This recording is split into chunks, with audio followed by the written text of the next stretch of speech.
Baik, Assalamualaikum warahmatullahi wabarakatuh. Selamat pagi, sahabat Kauni. Alhamdulillah, pada pagi hari ini kita dipertemukan dalam kegiatan yang insya Allah berkah ya, karena kita di sini meniatkan lillah untuk menuntut ilmu. Dan Alhamdulillah, pada pagi hari ini kita akan membahas mengenai perencanaan keuangan keluarga muda. Namun sepertinya pembahasan ini pun bisa disimak ya kepada para anggota keluarga yang mungkin sudah menikah lama ataupun em, sedang mempersiapkan pernikahan. Kepada Ustadz Sidik, Assalamualaikum Ustadz Sidik, apakah sehat hari ini Ustadz?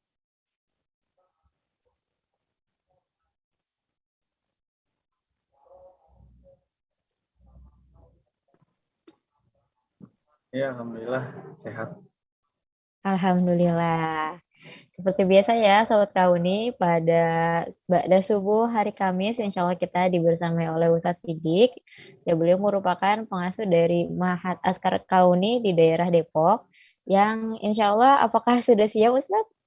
Ya, insya Allah siap. Barakallah. Baik, para Sobat Kauni, kita membaca basmalah bersama-sama terlebih dahulu. Bismillahirrahmanirrahim. Dan insya Allah ya, pada pagi hari ini seiring waktu insya Allah akan terus bertambah nih partisipannya dan dihimbau kepada para sobat kauni apabila diberikan sinyal yang lancar dipersilahkan untuk membuka kameranya dan silakan share link Zoom kajian pada subuh hari ini karena sayang banget ketika kalau yang ikut hanya sedikit. Jadi kan kita sama-sama sharing ilmu ya. Jadi semakin banyak yang menerima ilmu, semakin banyak pula nanti yang akan sama-sama nih tujuan kita sama gitu, yaitu pada subuh ini yaitu sama-sama memperbaiki perencanaan keuangan kita. Baik, kepada Ustadz Sidik, dipersilahkan. Ya. Uh, Bismillahirrahmanirrahim. Assalamualaikum warahmatullahi wabarakatuh. Innal hamdalillah wa nasta'inu wa nastaghfiruh wa na'udzu billahi min shururi anfusina wa min sayyiati a'malina. May yahdihillahu fala mudilla lahu wa may yudlil fala hadiya lahu. Asyhadu an la ilaha illallah wa asyhadu anna Muhammadar Rasulullah la nabiyya ba'dah. Amma ba'du. Pertama kita mari panjatkan puja dan puji syukur kita kepada Allah Subhanahu wa taala yang telah memberikan kita kenikmatan baik yang tidak disadari maupun yang disadari. Salat serta salam kita curahkan kepada Nabi kita Muhammad SAW yang telah membawa kita dari zaman jahiliyah ke zaman terang benderang yang dicahayai cahaya Islam seperti sekarang ini. Ya, alhamdulillah pagi ini kita ketemu lagi ya dalam bahasan seputar hidup halal ya, halal lifestyle. Nah, untuk pagi ini itu kita akan membahas tentang perencanaan keuangan untuk keluarga muda. Tapi nanti isinya itu memang tidak hanya bisa diaplikasikan oleh keluarga muda saja, bisa juga oleh keluarga yang sudah bertahun-tahun ya hidup bersama gitu. Kan ada juga yang mungkin selama ini tidak terencana keuangannya ya. Nah, tapi saat ini mau mulai merencanakan keuangannya. Nah, yang pertama akan kita bahas adalah bagaimana cara memulainya, ya. Gimana cara mulai untuk merencanakan keuangan yang Islami ya, yang Islami, yang Allah berkahi, yang insya Allah jauh dari hal-hal yang haram gitu ya. Nah, pertama yang kita harus lakukan adalah buka dompet, lalu perhatikan isinya, mulai dari ATM, kartu kredit, kartu asuransi, dan yang paling utama adalah lembar-lembar rupiah yang berada di dalamnya. Salah satu indikator ketenangan finansial adalah munculnya keyakinan bahwa semua yang ada di dalam dompet tersebut adalah halal adanya, baik dari cara perolehannya dan penempatannya. Ya mungkin tidak satu dua orang ya yang merasakan, kok selama ini kayaknya saya hidup nggak tenang ya. Kok uang perasaan banyak tapi cepat habis gitu. Atau bisa jadi ya uang yang kita dapatkan ini kok sepertinya tidak terasa sudah ya cepat habis gitu ya, dan tidak terasa tiba-tiba apa namanya tidak ada barang atau tidak ada apapun tiba-tiba ya serasa kayak apa ya, bahasa kasarnya itu kayak eh, uang apa ya, biasa orang bilang uang syaiton gitu ya, tiba-tiba habis saja tidak terasa gitu. Nah, yang pertama kita lakukan ya bisa lihat isi dompet kita gitu ya. Apakah di dalamnya masih ada hal-hal yang apa namanya yang dilarang oleh syariat gitu ya. Nah, perencanaan keuangan juga termasuk ke dalam makosid syariah. Ini sudah saya singgung ya minggu yang lalu gitu ya. Perencanaan keuangan termasuk juga ke makosid syariah. Nah, apa sih makosid syariah? Nah, makosid syariah ini diartikan sebagai maksud atau tujuan dasar syariah yang bila mana kita menjalaninya, insya Allah hidup ini tenang gitu ya. Karena ini adalah tujuan dari dasar syariah. Nah, menurut Ibnul Qayyim, makosid syariah yang termasuk ke dalam kategori kebutuhan mendasar mempunyai 5 dimensi atau maksud. Yang pertama adalah pemeliharaan agama. Nah, maksud dari pemeliharaan agama ini adalah ya kita hidup gitu ya, harus memelihara agama kita. Misal kita dengan mengikuti kajian gitu. Yang nama iman itu kan turun dan naik ya. Maka dari itu kita harus yang pertama berkumpul dengan orang-orang solih dan solihah supaya ketika kita iman kita turun, kita tetap terjaga. Ketika iman kita naik, kita dapat menularkannya kepada teman-teman kita yang imannya sedang turun gitu ya. Jadi ketika kita ada di dalam circle yang tepat, insya Allah agama kita ini terjaga gitu ya. Baik itu misalkan seperti apa namanya, kalau bulan Ramadan mungkin kita masih apa namanya ada faktor semangat karena bulan Ramadannya ini ya. Tapi kalau misalkan bukan di bulan Ramadan itu, nah itu yang biasanya lebih membutuhkan kajian-kajian gitu ya, atau teman-teman yang bisa saling menjaga agama kita gitu ya, agar lebih semangat lagi beribadahnya gitu. Nah, yang kedua adalah pemeliharaan jiwa atau kehidupan. Jiwa manusia ini harus dipelihara juga ya, kalau tidak ya akan mati gitu ya. Maka dari itu memang jiwa ini harus juga kita pelihara ya, baik dari apa namanya kesehatan pikiran, tidak boleh stres dan yang lain-lainnya. Yang ketiga, pemeliharaan ilmu pengetahuan atau hifzul akal. Nah, dalam kehidupan ini kita pastinya dalam ilmu pengetahuan itu harus terus menerus berinovasi atau menemukan suatu ilmu-ilmu baru gitu ya dari penelitian-penelitian atau dari kajian-kajian yang para ulama atau para ilmuwan ini lakukan. Karena kalau ilmu pengetahuan ini mati ya, nah kita tidak bisa hidup juga ya. Yang keempat, pemeliharaan keturunan atau hifzun nasl. Nah, keturunan kita, anak-anak kita juga ini harus dipelihara supaya apa? Supaya berkesinambungan gitu ya. Nah, terutama kepada keturunan-keturunan kita ya, yang nantinya akan meneruskan perjuangan Islam ini.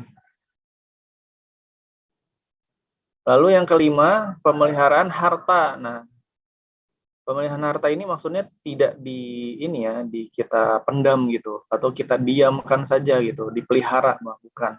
Tapi pemeliharaan harta ini adalah bagaimana cara kita mengelolanya supaya harta ini kita dapatkan dengan cara yang halal dan kita keluarkan dengan cara yang halal juga.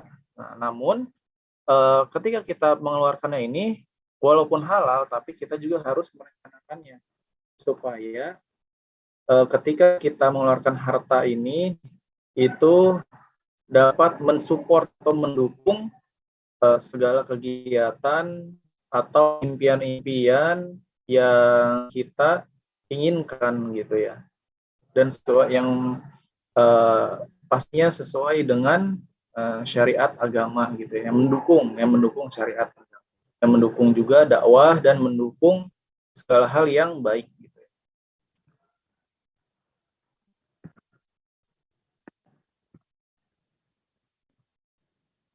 Ya, lanjut.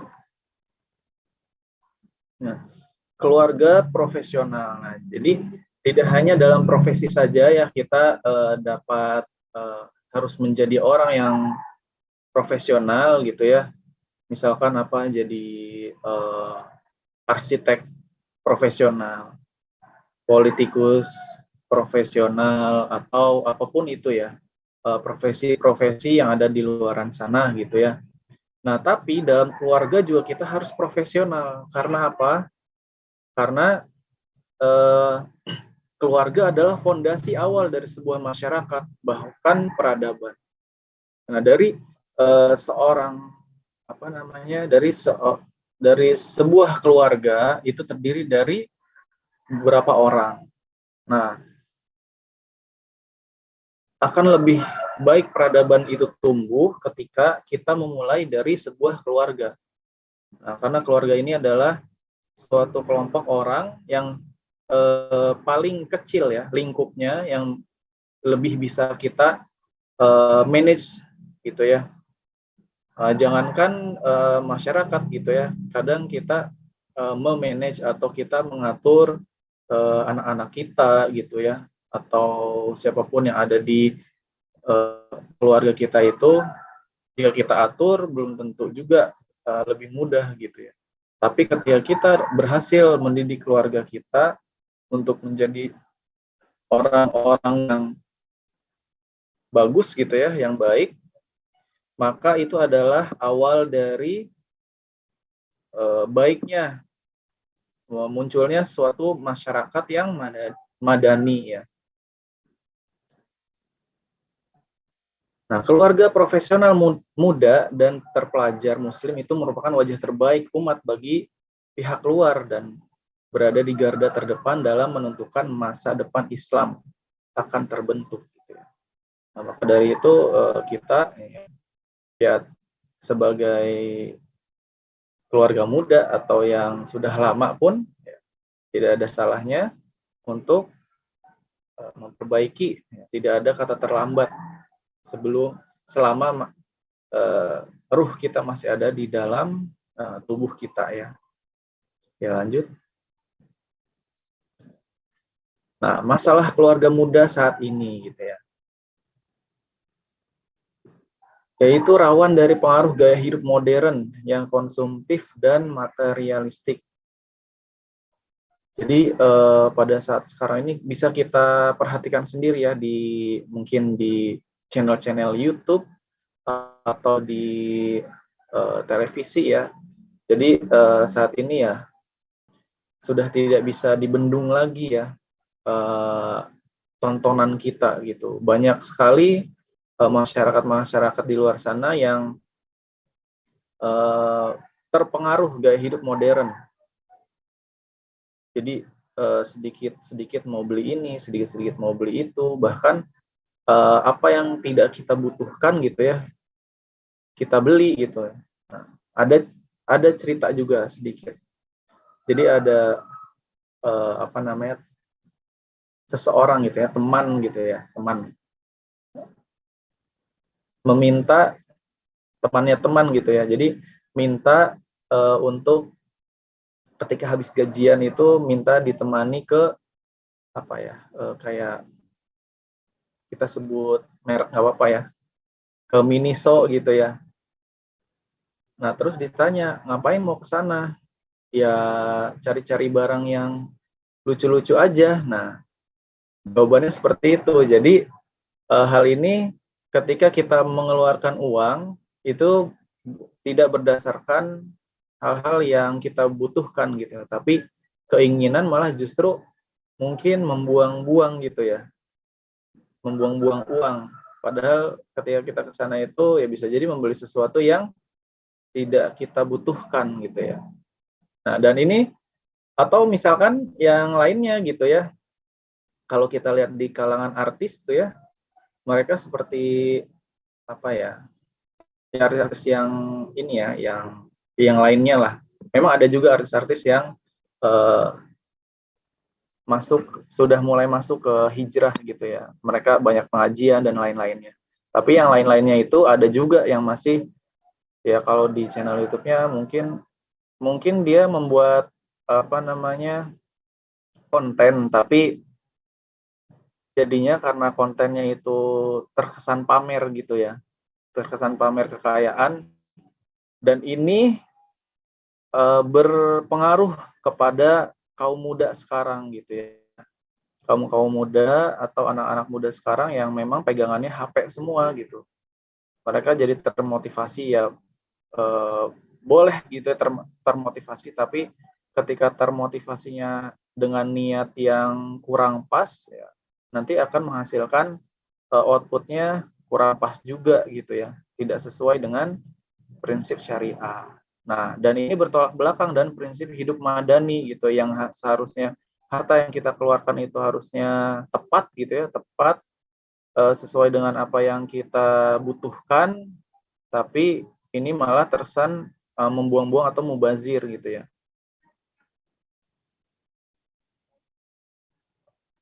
Nah, hal ini tidak sesuai dengan Quran surat Ar-Rum ayat 21, yang artinya dan di antara tanda-tanda kebesarannya ialah dia menciptakan pasangan-pasangan untukmu dari jenismu sendiri, agar kamu cenderung dan merasa tentram kepadanya.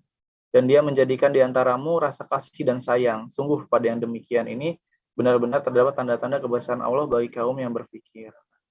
Jadi seharusnya kita ini merasa tentram ya, dengan kita mempunyai harta, itu kita tuh harusnya merasa tentram. Nah, kalau tidak merasa tentram, malah terkesan apa mengejar dunia gitu ya. Nah, ini ya berarti ada yang salah gitu ya. Ya lanjut. Nah, ketenangan finansial. Ini ada di dalam Quran Al-Fat ayat 4.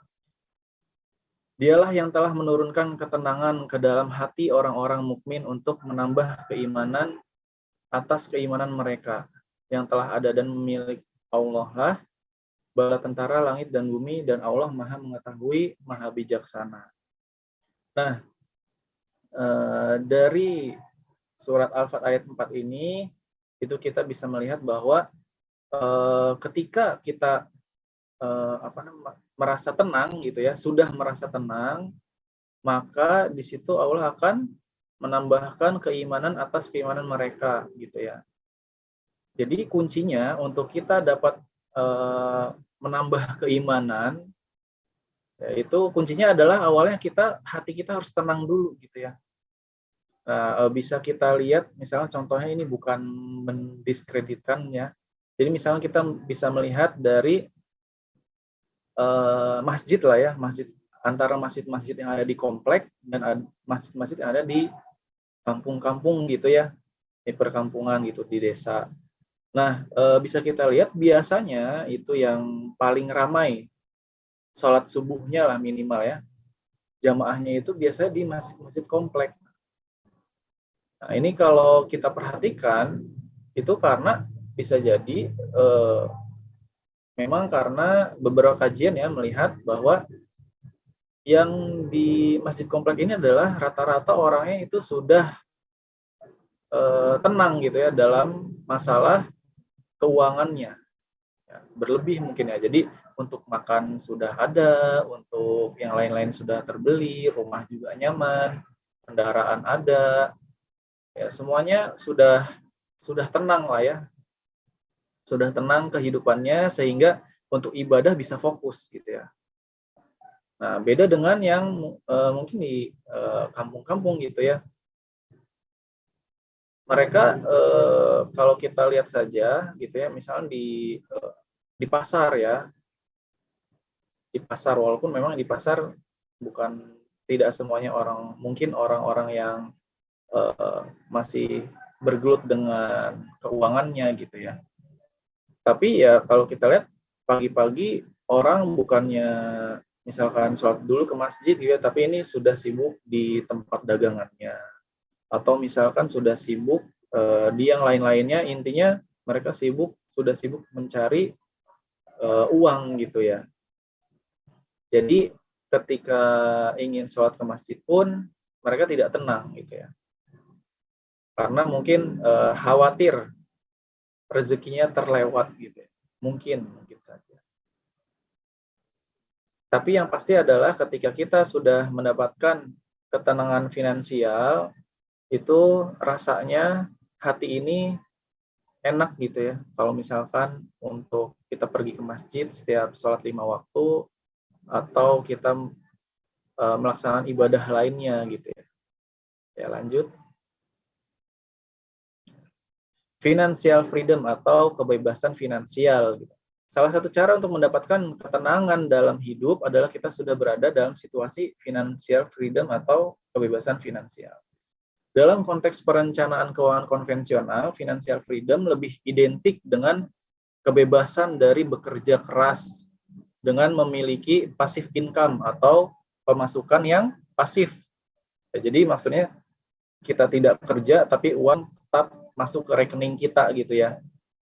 Nah, karena kita sudah memiliki aset yang sudah kita bangun gitu ya. Misalkan Robert T. Kiyosaki, nah beliau ini adalah pakar apa ya, keuangan juga ya di Amerika sana, keturunan dari Jepang, tapi tinggal di Amerika. Dia mengatakan bahwa financial freedom itu diperoleh ketika seseorang telah mampu memenuhi kebutuhan hidupnya dengan aset-aset yang ia punya. Ya, jadi aset-aset ini adalah suatu mungkin bisa jadi suatu perusahaan atau bentuknya apapun yang dia menghasilkan uang, walaupun kita itu diam di rumah, kita santai-santai, kita liburan, aset ini tetap bekerja untuk kita sehingga dia dapat menghasilkan uang gitu ya. Nah, jadi menurut teori konvensional seperti itu. Financial freedom itu adalah mampu memenuhi kebutuhan hidupnya dengan aset-aset yang ia punya. Lanjut. Ya.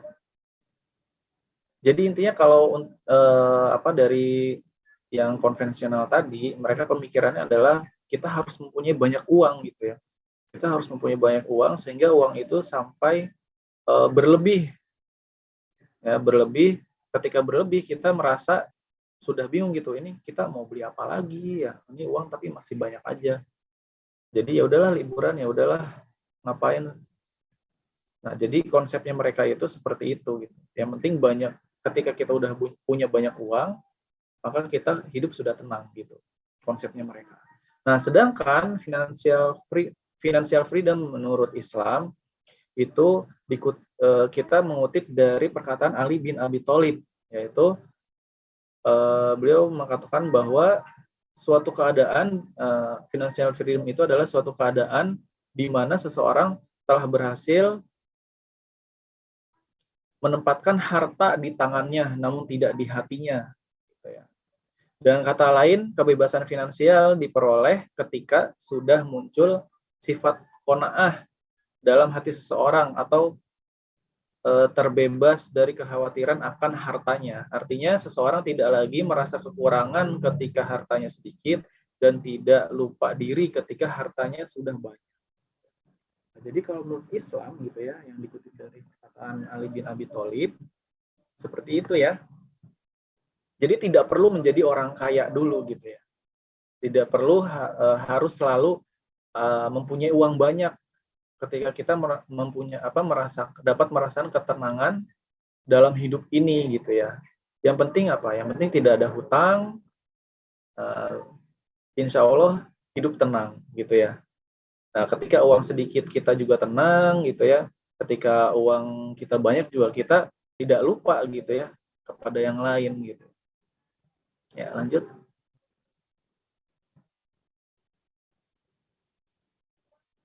Nah, semua ini telah diatur dan harus berada dalam koridor maqasid syariah. Nah, yang tadi sudah dibahas ya.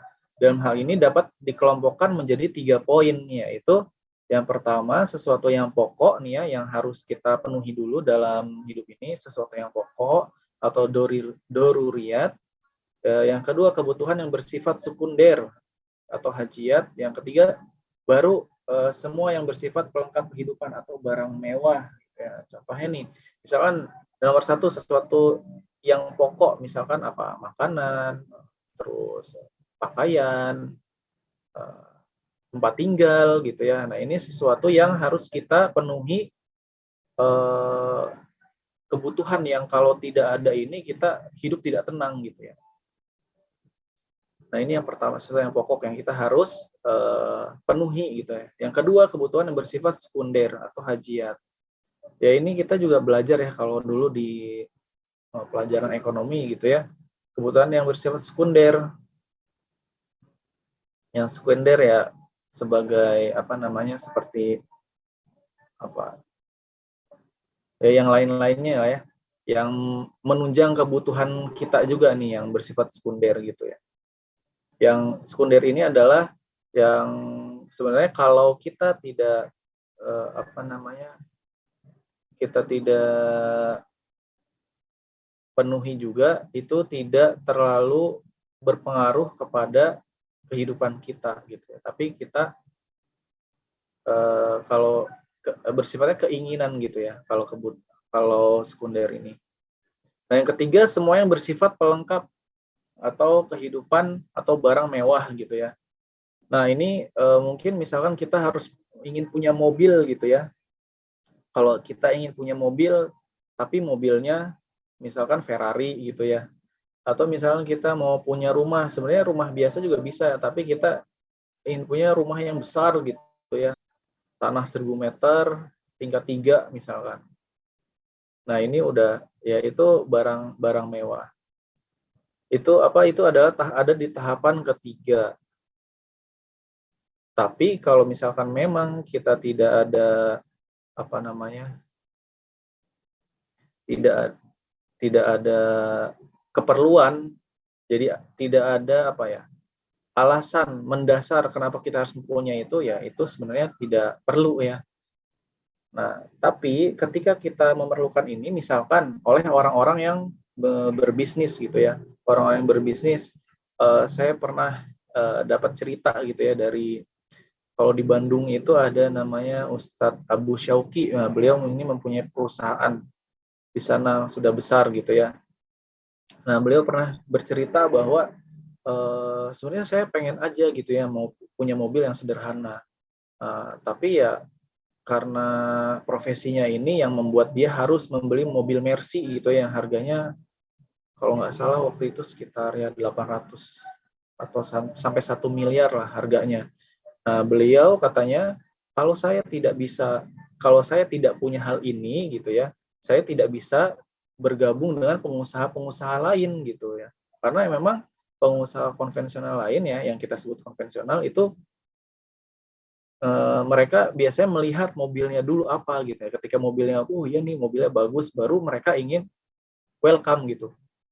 Nah, sehingga ketika mereka welcome itu bisa memuluskan bisnisnya gitu ya.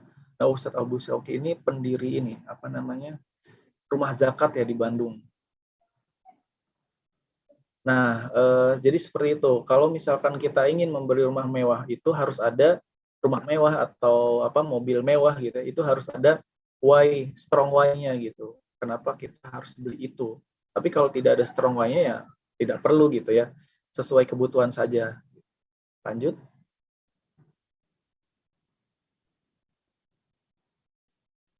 Nah, ini kondisi keuangan yang pertama adalah kondisi keuangan yang ideal, yaitu pendapatan dikurangi pengeluaran, itu hasilnya balance atau seimbang ya. Jadi misalkan pendapatan kita 1 juta, pengeluaran kita juga 1 juta. Nah, ini masih ideal. Nah, yang kedua itu pendapatannya misalkan 5 juta, pengeluarannya 4 juta. Nah, ini masih surplus, sisa 1 juta. Nah, ini masih ideal juga. Nah, tapi kita jangan sampai masuk ke golongan yang ketiga ini ya.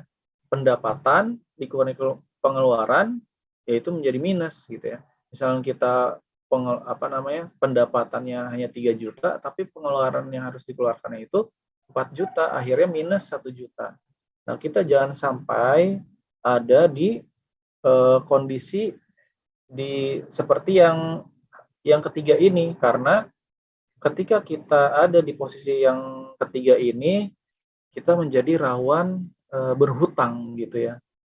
Nah, biasanya ini ya kemungkinan ya bisa dibilang ini termasuk ke kategori duafa ya. Jadi pengeluaran itu lebih kecil, lebih besar daripada pemasukan gitu ya. Nah, tugas kita yang berlebih ini, yang harta yang berlebih itu ya untuk membantu orang-orang yang seperti ini nantinya gitu. Nah, di zaman sekarang ini, nah orang-orang yang seperti ini ya, yang ketiga ini, kelompok yang ketiga ini itu sangat rawan gitu ya. Apalagi zaman sekarang ini untuk berhutang itu sudah lebih mudah gitu ya. Sudah lebih mudah, kita tinggal apply aplikasi, tanpa agunan kita sudah bisa meminjam uang gitu ya, apalagi disediakannya langsung di marketplace gitu ya. Memang di situ tempat kita membeli barang-barang atau sesuatu yang kita inginkan atau butuhkan. Nah, celakanya biasanya orang yang memakainya itu adalah membeli hal-hal yang diinginkan, bukan yang dibutuhkan gitu ya. Ya, lanjut. Nah, ini contohnya. Nah, ini saya ambil data dari dataindonesia.id, aplikasi paylater dengan penggunaan terbanyak. Yang pertama itu adalah Shopee Paylater, itu mencapai 78,4%. Nah, ini juara satunya ya Shopee Paylater. Yang kedua ada GoPay Paylater, yaitu 33,8%, lalu Kredivo 23,2%, lalu ada Akulaku. Nah, kalau saya jabarkan ya, ini Shopee Paylater ini ada di marketplace Shopee. Nah, GoPay Paylater ini sekarang ini ada di Tokopedia. Kredivo ada di Tokopedia ya, 23,2%. Nah, Akulaku ini ada di Bukalapak gitu ya, 20,4%. Nah, kalau Traveloka Paylater, nah saya ini ada di mana ya? Nah, Indodana juga yang ini. Lalu Indodana 3,3% itu Indodana juga ada di Tokopedia. Nah, Home Credit, kalau Home Credit ini ada di mana-mana ya. Di merchant-merchant offline juga banyak ya. Nah, situ. Jadi dari data yang disajikan ini berarti tren orang gitu ya memakai jasa ini tuh banyak gitu. Berarti yang berhutang, yang senang berhutang gitu ya banyak. Nah, bisa jadi sebenarnya saya juga pernah ya dengar-dengar sih ya, cerita gitu ya. Bahkan ada orang yang memang sekarang tuh hidupnya ya dari pay letter ini gitu ya, gara-gara ketika misal gajian itu habis untuk membayar pay letter gitu ya. Karena uangnya itu sudah dibelanjakan di bulan sebelumnya gitu ya. Begitu. Nah, ini bahaya ya. Karena yang pertama hutang di sini kalau ditelisik lagi itu ada banyak biaya tambahan. Yang ini termasuk riba ya. Yang pertama hidup kita jadi tidak tenang ya karena hutang. Yang kedua itu ada ribanya. Itu makin-makin membuat kita hidup tidak tenang. Ya semoga saja yang peserta yang menjadi di kajian ini tidak ada ya tidak termasuk dari persenan-persenan yang ada di data tersebut gitu. Ya lanjut.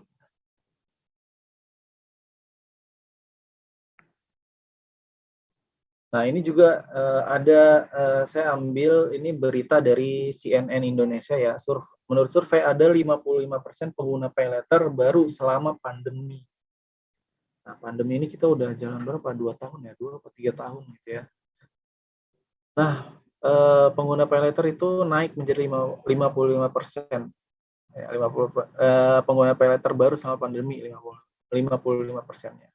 Ya, survei yang dilakukan oleh Kredivo dan Katadata Insight Center menemukan bahwa lebih dari setengah atau 55% dari pengguna jasa kredit pay letter merupakan pelanggan baru di saat pandemi. Semakin digandrungi, survei juga menemukan bahwa pay letter menjadi salah satu metode pembayaran digital favorit gitu ya. Karena mungkin tidak sulit gitu ya daripada kalau misalkan lewat transfer bank ya kita mungkin harus ke bank. Yang punya mobile banking ya tinggal buka mobile banking. Tapi kalau dengan fitur pay letter ini lebih mudah lagi ya, tinggal pilih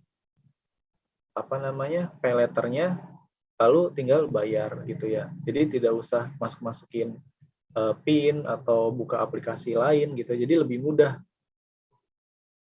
pembayarannya. Jadi hal ini membuat ya bisa jadi yang sebenarnya ada orang punya uang gitu ya, sebenarnya punya uang cash gitu ya, punya uang sendiri di rekeningnya, tapi karena males gitu ya, jadi ya udahlah check out-nya pakai pay letter aja gitu ya, karena lebih gampang gitu ya. Nah ini membuat orang yang tadinya tidak suka berhutang, nah ini jadi suka berhutang gitu ya. Ya karena ya memang sih misalkan dia memang bisa bayar gitu ya. Tapi yang tidak kita sadari adalah saat ini orang jadi lebih mudah berhutang gitu ya. Dan yang tidak disadari lagi di dalamnya itu kan suka ada biaya tambahan. Nah itu kalau dalam Islam dalam utang piutang itu tidak boleh ada tambahan karena itu termasuk akad tolong menolong gitu ya. Nah, ketika ada ribanya berarti apa yang kita pakai itu ya kita mendapat dosanya juga gitu ya, walaupun sekecil apapun gitu ya. Nah, lalu survei yang dilakukan dan sampel sebanyak 3.560 responden pada Maret 2021 ini juga menemukan kenaikan rata-rata nilai transaksi mayoritas terjadi di kategori semua kategori selama tahun 2020. Dan pertumbuhannya mencapai 39% dibandingkan tahun sebelumnya. Nah, di sini juga ada pengguna laki-laki nih. Pengguna laki-laki secara rata-rata menghabiskan Rp216.000 ya per transaksi. Kalau perempuannya itu 152.000 per transaksi. Ya, ini rata-ratanya ya, rata-ratanya aja. Untuk kategori umur generasi Z dan X atau mereka yang berusia 36 sampai 45 tahun merupakan kelompok yang paling banyak berbelanja di e-commerce. Nah, ini data dari Kredivo dan Katadata Insight ya dalam penelitiannya. Ya. Kalau dari digital kan lebih mudah ya menelitinya karena mereka datanya tercatat gitu ya. Ketika kalau setahu saya ketika daftarnya ya seperti ini aja ya, seperti kalau kita daftar media sosial gitu ya. Kita masukin kayak tanggal lahir dan lain-lain. Jadi dari situ mereka sudah tahu gitu ya, kita tuh umurnya berapa tahun, kita itu laki-laki atau perempuan. Terus dilihat juga dari data transaksi kita, makanya mereka dengan mudah mendapatkan data laki-laki berapa banyak per transaksinya, perempuan berapa banyak. Gitu.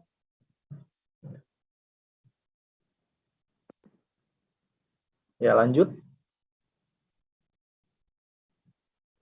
Nah, maka dari itu supaya kita tidak terjebak ya dalam lingkaran lingkaran seton gitu ya, lingkaran seton tersebut. Ya kita ini dalam hidup keuangan kita itu harus direncanakan gitu ya, supaya apa, supaya ya hidup kita tenang gitu ya, salah satunya hidup kita tenang. Perencanaan keuangan bagi keluarga modern menjadi suatu keharusan karena kita digempur dari berbagai sisi dengan godaan gaya hidup konsumtif dan banyaknya pilihan penggunaan uang makin membutuhkan tekad yang sangat kuat untuk mengelola pengeluaran dan pendapatan. Selain itu, dengan perencanaan keuangan, setidaknya kita akan mendapat gambaran apa saja yang kita butuhkan atau inginkan, berapa anggarannya, dan bagaimana cara untuk mencapai itu semua. Sehingga uang kita itu tidak ada yang terbuang sia-sia ya. Itu ya, lanjut.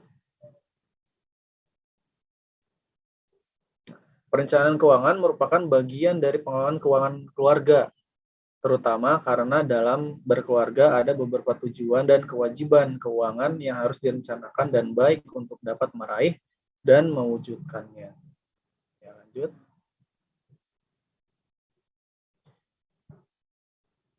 Proses perencanaan keuangan keluarga. Ya, ini bisa juga tahapan-tahapan ini bisa juga dilakukan tidak hanya oleh keluarga muda ya, keluarga yang sudah misalkan sudah berjalan 10 tahun, 15 tahun, 20 tahun, itu bisa juga gitu ya. Ya, seperti yang saya katakan tadi, tidak ada waktu, tidak ada kata terlambat ya, selama ruh masih ada di dalam tubuh kita gitu ya. Lebih baik terlambat daripada tidak sama sekali. Nah, proses perencanaan keuangan keluarga gitu ya, yang pertama kita harus menetapkan tujuannya dulu gitu ya. Kita ini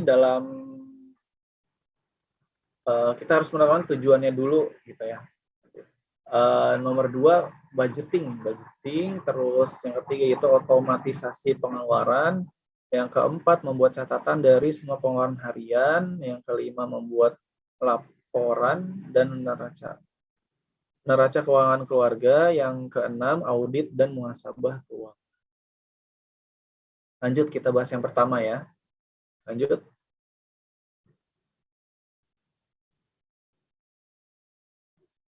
Boleh slide. Nah, penetapan tujuan. Nah, yang pertama yang harus kita lakukan adalah tetapkan tujuan jangka panjang seluruh anggota keluarga. Jadi dalam pengelolaan keuangan ini lebih baik memang seluruh anggota keluarga kita, baik suami, istri, dan anak-anak gitu. Nah, kenapa anak-anak juga harus diikutkan, supaya yang pertama mereka juga belajar ya dalam memanage pengeluaran, lalu mereka juga bisa tahu gitu ya keuangan keluarganya itu karena mereka juga kan nanti ada impian-impian ya, atau apapun yang ingin dikerjakan, sehingga ya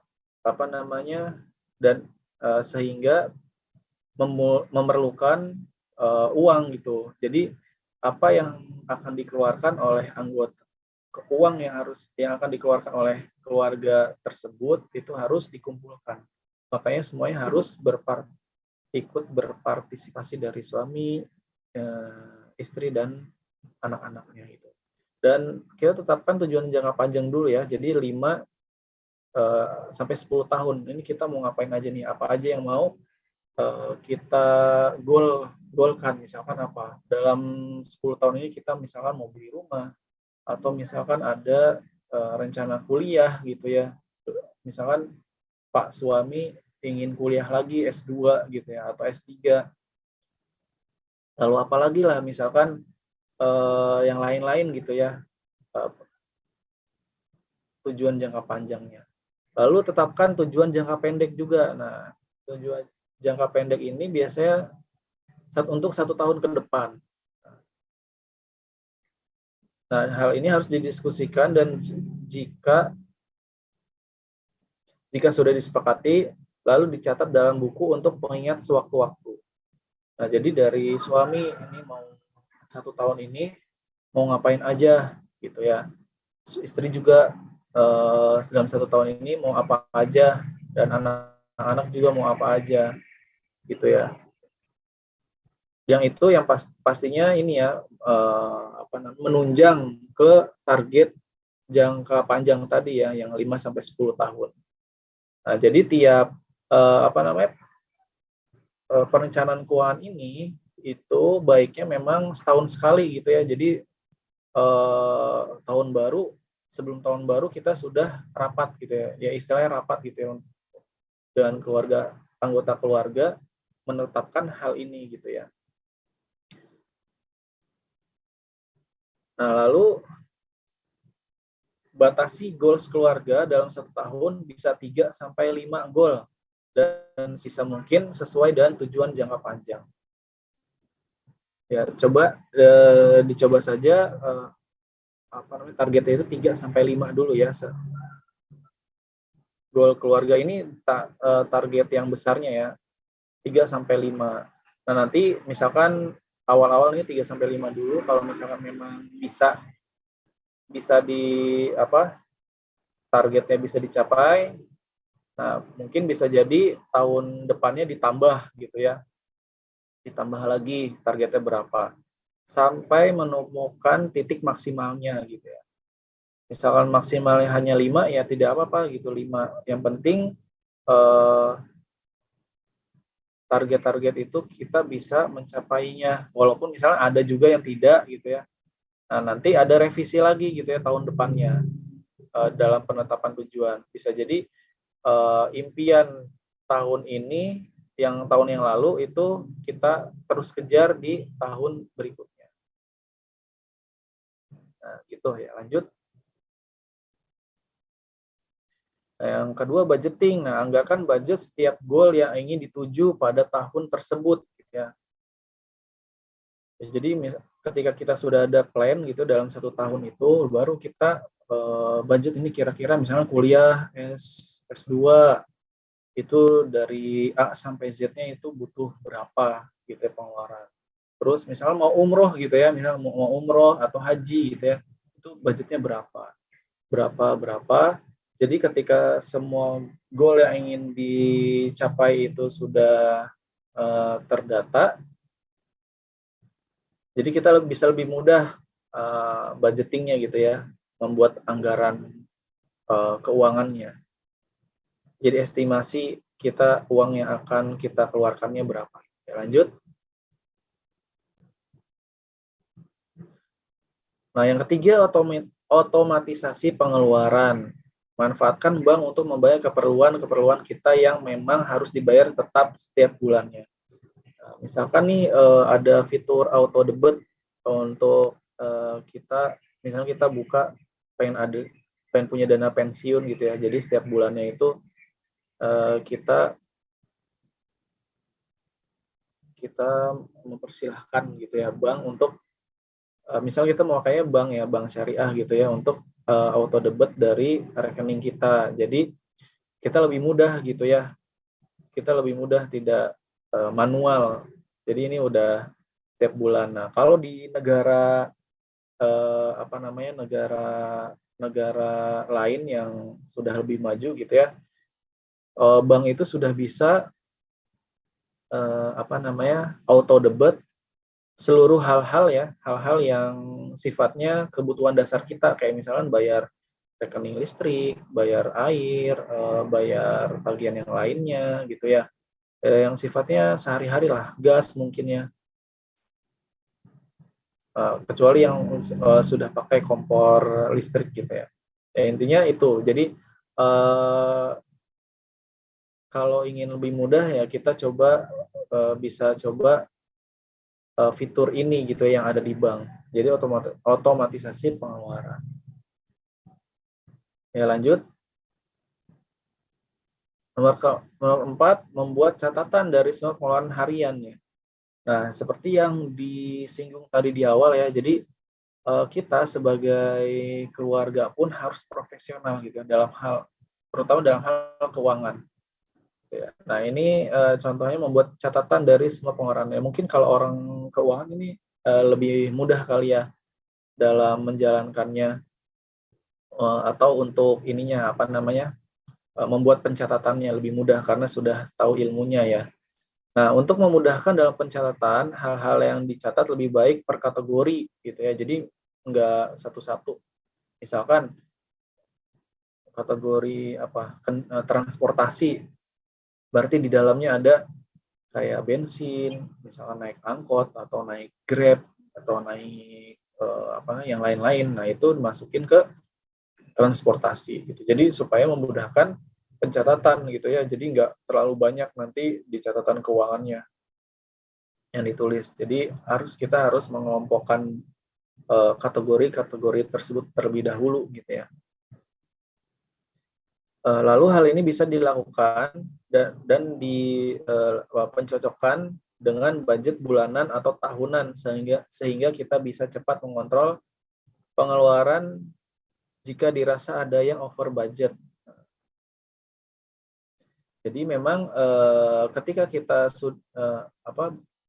membuat catatan pengeluaran harian kita, nanti ketika ada catatan banyak gitu ya, nanti bisa seminggu sekali atau sebulan sekali itu kita melihat gitu ya, kira-kira ada nggak nih pengeluaran-pengeluaran yang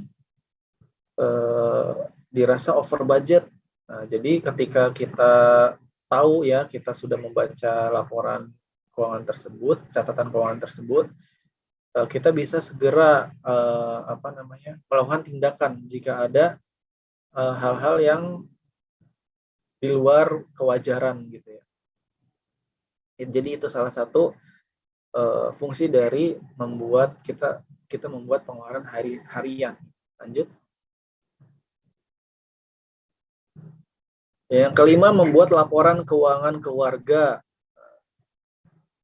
Nah, buat laporan keuangan simpel, yang terpenting kita ada catatan dan catatan tersebut bisa dibaca dengan mudah. Nah, yang tadi itu kan kita sudah membuat tuh laporan hariannya berapa, kayak gimana gitu ya. Nah, lalu per bulannya kita bikin gitu ya, membuat laporan keuangan, kalau perlu kita bukuin gitu ya. Kita tuh dalam 1 bulan ini keluar apa aja, kalau bisa ya profesional gitu seperti di perusahaan, ada struknya atau ada yang lain-lainnya. Kalau misalnya emang kita tidak ada struknya, kita nanti habis belanja misalkan ya di rumah, kita tulis lagi tuh di di nota yang kita beli gitu ya. Kita tulis sendiri, kita catat, kita simpan dalam buku laporan keuangan dengan rapi gitu ya. Nah, hal ini bertujuan untuk supaya kita lebih mudah melihat data keuangan kita, apakah masih sehat atau tidak sehat gitu ya dalam 1 bulan tersebut. Nah, lalu nanti tahunannya itu bisa juga kita buat lagi. Kita buat laporan keuangan keluarga tahunan juga. Itu kita buat juga sama halnya yang tadi, supaya kita bisa melihat gitu ya keuangan kita tuh seperti apa dalam 1 tahun tersebut. Apakah misalkan memang ada yang perlu dievaluasi atau misalkan memang ada yang harus ditambahkan ya, atau dan lain-lainnya. Nah, ketika kita ada laporan keuangan, kita bisa menentukan gitu ya. Kalau misalkan wah ternyata pengeluaran kita ini nih minus, atau enggak kita pengeluarannya ini di tahun depan akan lebih apa namanya, lebih banyak lagi membutuhkan uang, jadi kita harus apa gitu. Jadi dari laporan keuangan ini kita juga bisa menentukan action ya, action yang harus kita lakukan ke depannya seperti apa. Lanjut. Nah, yang keenam, audit dan muhasabah keuangan. Nah, audit dan muhasabah keuangan ini dibuat untuk mengetahui kinerja keuangan dan mendeteksi potensi penyimpangan dalam mewujudkan berbagai impian keluarga kita. Hal ini dapat dilakukan setahun sekali atau beberapa waktu tertentu tergantung dari kebutuhan keluarga masing-masing ya, karena itu disesuaikan aja kepada keluarganya masing-masing gitu, keluarga masing-masing. Mungkin bagi sebagian keluarga, kegiatan audit ini menjadi kegiatan yang berat karena akan bersinggungan dengan adab berbicara, baik dari suami terhadap istri, istri terhadap suami, atau terhadap anak gitu ya. Nah, jika tidak bisa didasari kesadaran pada setiap masing-masing anggota keluarga, itu bisa berpotensi menjadi perseteruan rumah tangga karena tidak lagi dianggap menanamkan saling kepercayaan. Ya, mungkin bisa jadi yang berpikir, oh iya ya, ketika kita detail-detail kayak gini emang ribet gitu ya, ribet, tapi di ujung-ujungnya di audit harus ada kemungkinan untuk ini lagi apa berseteru ya dengan anggota keluarga yang lain. Nah, tapi ya mau gimana gitu ya, kalau misal kita memang ingin baik gitu ya keuangan kita, ya kita harus audit gitu ya kan, karena ya nauzubillah ya, semoga aja misalkan dari keluarga kita itu nantinya tidak ada yang misalkan diam-diam melakukan pengeluaran gitu ya, pengeluaran yang untuk apa gitu ya, yang tidak ada di budget yang sudah direncanakan sebelumnya, atau misalkan hutang atau dan yang lain-lain gitu ya. Nah, ini memang berpotensi untuk menjadi perseteruan. Nah, tapi ya semoga memang seluruh anggota keluarga dari awal itu sudah merencanakan hal tersebut ya. Jadi ada audit nanti misalkan 1 tahunan. Nah, di sini juga bisa jadi tergantung dari nanti anggota keluarganya ya. Misalkan memang ada yang ya kalau misalnya dari ada yang memang ingin menjadi, ketika dilihat gitu ya dari pengeluaran si anak, misalkan ada uang-uang yang dipakai untuk hal-hal yang negatif. Nah, ya di sini ini bisa ketahuan gitu ya. Karena dari uang yang diberi dan uang yang sekarang sisanya itu tinggal berapa. Nah, itu bisa ditanya habis untuk apa gitu kalau tidak ada di catatan. Nah, jadi di proses audit ini harus didasari kesadaran ya, jadi supaya semuanya saling pengertian dan tidak terjadi perseteruan gitu. Ya, lanjut. Nah, pertanyaan-pertanyaan audit. Nah, ada banyak. Yang pertama, apakah ada transaksi yang mengandung riba, goror, tadlis, maisir, haram, zalim, doror? Ya, riba, goror atau tidak jelas, ada yang zolim atau yang haram gitu, yang lain-lain lah. Ada enggak tuh transaksi yang kita lakukan yang tergolong di ini? Ini salah satu pertanyaan dalam proses audit. Nah, kalau misalkan ada, ya, berarti kan kita langsung tuh bisa memperbaikinya saat itu. Oh, ini kita nggak boleh nih, kita jangan lagi lakukan nanti di tahun depan. Gitu, misalkan. Nah, lalu yang kedua, apakah yang kita beli sudah termasuk hal-hal yang halal gitu ya? Nah, kita udah beli hal-hal udah halal semua nggak nih yang udah kita beli? Takutnya ada barang-barang yang kita beli tapi ternyata kita tidak tahu ya, tidak tahu ternyata itu tuh haram. Nah, berarti setelah itu kita tinggalkan di tahun berikutnya. Yang ketiga, apakah ada transaksi yang diam-diam dilakukan oleh salah satu anggota keluarga? Nah, ini bisa dideteksi dari audit keuangan keluarga ini. Selanjutnya, apakah ada pengeluaran yang mubazir baik disadari atau yang tidak disadari? Nah, contoh yang tadi yaitu ya, kita datang ke suatu toko nggak ada tujuannya gitu ya. Yang penting barang yang lucu atau barang yang bagus, ya kita beli. Jadi membeli sesuatu tanpa perencanaan gitu. Atau tanpa eh, tidak termasuk dalam kebutuhan ya. Dan keinginan juga tidak, karena sebelumnya tidak terpikirkan untuk membeli hal tersebut gitu ya. Lalu kita juga bisa melihat apakah ada hutang, zakat atau lainnya yang belum dibayar dan selayaknya. Misalkan zakatnya sudah sesuai belum nih yang seharus kita bayarkan berapa, atau yang misalkan harusnya bayarnya 5 juta misalkan, tapi kita baru bayar setengahnya. Nah, dari sini kita bisa mendeteksi gitu ya. Jadi yang belum dibayar selayaknya langsung saat itu juga, jika ada uang langsung dibayarkan gitu ya. Hutang juga ya. Kita ada hutang nih ke si ini, soalnya waktu itu kasusnya apa gitu, karena butuh banget atau gimana. Beda saat itu ada uang langsung dibayarkan gitu ya. Nah, lalu apakah ada piutang yang belum diterima dan selayaknya? Nah, ini nih biasanya nih ya, piutang ini kita tidak sadari atau kadang kita lupa kalau tidak mencatatnya gitu ya. Jadi uang yang harus kita terima ternyata belum gitu ya. Nah, jadi saat itu kita bisa mungkin menagih gitu ya kepada pihak tertentu yang seharusnya uangnya bisa kita terima untuk kita gitu ya. Lalu, apakah ada impian keluarga yang bisa dipercepat atau malah diundur waktu untuk dicapainya? Misalnya di tahun depan dan melihat kondisi keuangan, apakah ada impian keluarga, misalnya apa? Umroh ya, atau pergi jalan-jalan. Nah, apakah bisa dipercepat atau malah diundur waktunya, gitu ya?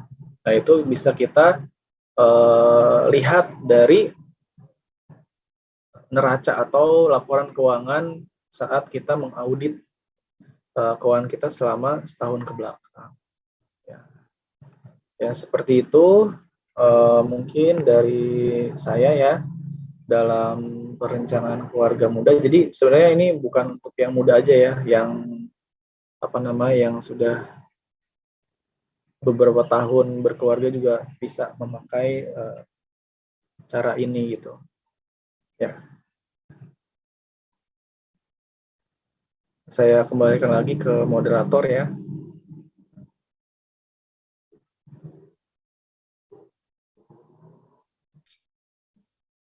Baik, Ustaz. Iya, Masya Allah. Terima kasih banyak Ustaz atas pemaparan materinya. Ini sungguh sangat aplikatif ya, insya Allah gitu. Bisa langsung dipraktekin nih kepada Yes. sobat kauni di kehidupan sehari-harinya. Dan ini kita langsung ke penanya pertama Ustadz ya, karena Boleh. sudah menunjukkan lebih dari pukul setengah Oh iya. 7 juga. Ini dari Bunda Astri, beliau bertanya, ini beliau sudah menikah lebih dari 13 tahun Masya Allah, dan pertanyaannya, apakah asuransi halal? Karena ternyata baru sadar kalau terlambat bayar asuransi ada dendanya. Padahal niatnya menyiapkan asuransi pendidikan anak. Tapi ternyata banyak potongannya. Silakan Oh iya. Ustadz. Ya, asuransinya ini langsung aja ya. Jadi asuransinya tergantung kita mengambil asuransi yang syariah atau yang tidak gitu ya. Kalau bedanya apa? Kalau yang di asuransi konvensional itu biasanya ya tadi itu ya ada eh, bedanya itu gini. Yang saya pahami, asuransi itu kan dibayar per bulan ya. Nah, ketika ada sesuatu hal, misalnya kita asuransi jiwa gitu ya, suatu saat misalnya kita, atau asuransi kecelakaan lah, misalnya kita suatu saat kecelakaan baru asuransinya berlabel syariah ya. Nah, jadi memang ada beberapa ini juga ya, beberapa hal yang memang misalnya kita melihatnya berlabel syariah gitu ya. Ya memang dalam asuransi syariah pun itu masih ada kayak sepertinya suatu hal yang mirip-mirip sama konvensional kayak tadi ya, ada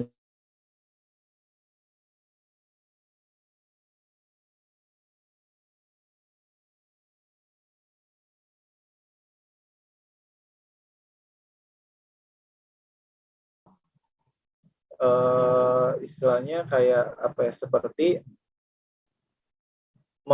niatnya itu untuk membuat si nasabah ini disiplin dalam membayar gitu ya. Disiplin dalam membayar supaya setiap bulannya sebelum tanggal sekian itu harus sudah bayar. Nah, tapi kenapa yang telat malah jadi ada denda? Yaitu tujuannya itu untuk apa namanya? Disiplin itu, disiplin dalam membayarnya. Nah, tapi nanti walaupun memang di situ ada dendanya, itu kalau dia dalam syariah, dendanya itu nantinya tidak dipakai untuk hal-hal yang sifatnya konsumtif gitu untuk mereka ya, dari merekanya. Tapi nanti akan digunakan untuk suatu, misalkan akan di apa namanya, uangnya itu akan diteruskan ke misalkan lembaga amil zakat yang di situ penyalurannya untuk pembangunan suatu bangunan gitu, atau misalkan pembangunan fasilitas umum gitu, begitu. Karena yaitu tujuannya mungkin dari pihak asuransi syariahnya pun butuh, ya memang harus butuh kedisiplinan nasabah dalam membayar, karena mungkin mereka juga punya apa namanya, perencanaan gitu ya, perencanaan keuangan. Nah, ya, dan yang apa namanya, yang mereka itu kan tidak mengurusi hanya satu nasabah aja gitu ya. Nah, gitu. Jadi yang saya tahu kenapa harus ada denda ya supaya untuk mendisiplinkan gitu para nasabahnya supaya bayar tepat waktu. Karena kalau dicari lagi nih ya, misalkan ya apa nih, misalkan sanksi nasabah yang kira-kira tidak disiplin dalam membayar, ya kalau dicari-cari misalkan apa ya hukumannya. Nah, itu biasanya mentok gitu ya, mentok di situ. Ya udah dikasih denda aja, tapi memang ketika denda ini berbentuk uang, nanti uangnya, iya betul, alhamdulillah. Jadi kerugiannya itu ya, ya bukan, ya apa namanya, bukan kerugian juga ya Bu. Jadi ya apa namanya, jadi supaya kita ke depannya itu lebih disiplin lagi, aware gitu ya dalam membayar asuransi tersebut gitu. Itu karena kalau dicari-cari memang bingung gitu ya, apalagi ya yang supaya nasabah tuh supaya disiplin gitu. Nah, biasanya kalau suruh membayar, nah itu jadi lebih aware gitu ya. Kalau dalam bentuk uang gitu. Kalau dalam bentuk lain memang agak susah juga apa gitu ya solusinya. Ya, lanjut. Ada lagi? Ya, semoga ini ya Bu ya menjawab ya Bu pertanyaannya. Iya, baik Ustadz. Sebetulnya ada Ustadz, namun kodarullah nih kita keterbatasan Oh waktu. gitu. Iya, mohon izin Ustadz, apakah Ya, Afwan. bersedia untuk dijawab secara WhatsApp? Nanti Oh, iya, Yasmin coba kirimkan ke Ustadz Sidik. iya boleh boleh. Oke, baik. Baiklah, Sobat Kauni, sebelumnya terima kasih banyak kepada Ustadz Sidik yang sudah mau bersamai kita nih di sini untuk sharing-sharing mengenai Ya, perencanaan keuangan. Masya Allah. Mungkin di kita cukupkan ya pada pagi hari ini. Dan nanti insya Allah untuk pertanyaannya Yasmin akan kirimkan ke Ustadz Sidik dan insya Allah akan dijawab. Untuk jawabannya nanti Yasmin kirimkan ke grup kajian ya, insya Allah. Barakallahu fiik, jazakallahu khair kepada Ustadz Sidik. Insya Allah ya kita ketemu lagi nih di pekan amin. depan di hari Kamis seperti biasa. Dan para sobat kauni dianjurkan ya untuk mengisi presensi. Jangan lupa setelah ini karena link presensinya akan ditutup segera mungkin. Kita tutup ya sobat kauni dengan Ya, membaca hamdalah. alhamdulillah. Alhamdulillahirabbil Amin. alamin.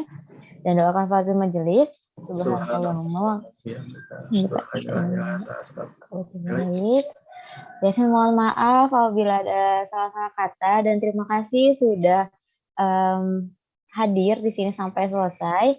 Insya Allah kita akan bertemu lagi karena nanti di siang hari pun ada kajian bersama Ustadz Royan yang beliau merupakan adik dari Ustazah Nabila Hafiz Quran.